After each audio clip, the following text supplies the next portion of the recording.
Welcome back to my channel. If you are not new here, if you're new here, definitely remember to subscribe. This wig was given to me by Wiggins. Thank you so much, Wiggins, for sponsoring today's video. I've worked with them before. They've given me hair before and their quality is top notch. It's actually installed a U part, which if you are not a wig install type of girl, or sew-ins are just in right now. The natural look has been super in and I am all for it. So yeah, I feel like it's definitely a top choice whenever people ask me about hair recommendations. I definitely tell them Wiggins. I feel like it's a really good option. This Yaki straight unit, I'll have all the specs for this hair down below if you're interested and want to check it out. This was so easy to install. It just took a bit long to straighten it because it's a lot and it is long too. But I mean, it is Yaki straight and you can kind of still see some texture in it. It did not get bone straight. My natural hair is dyed jet black and I completely forgot, which you guys will see in the video. So I would have dyed the actual U parts jet black, but I really don't think it's not that noticeable at all. Yeah, anyways, I'm gonna stop rambling. If you're interested in watching this hair installation and me styling it and straightening it and cutting it and all that, definitely keep watching.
This is what the hair is looking like right now. I feel like it's actually blending with my natural hair really well, but I don't think the hair will get bone straight. So let's see how it blends with my leave out. I'm just gonna do a middle part. Just happy to get a U part. I'm still trying to push myself to learn how to apply an actual frontal wig. My girl that does my hair, she's actually on maternity leave right now, so I gotta figure it out. But D part was perfect. I actually just had a sew-in. Yeah, it was a versatile sew-in, so it was giving very like tape-in vibes. Even though I really didn't wear versatile, I literally just wore it in the side part. So I definitely wanted to do a middle part with this, even though like you could do any parting that you really want. And literally, you know what I just noticed? My natural hair texture is jet black. I literally completely forgot until I started straightening this leave out, but it's just gonna have to do. I have to dye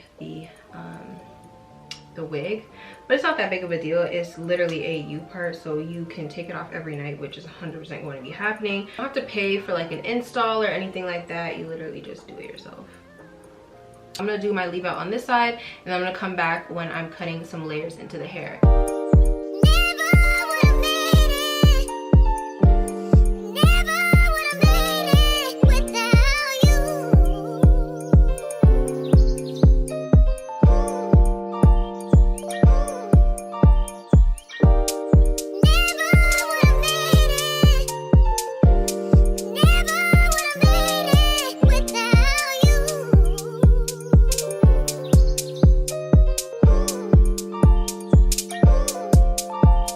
You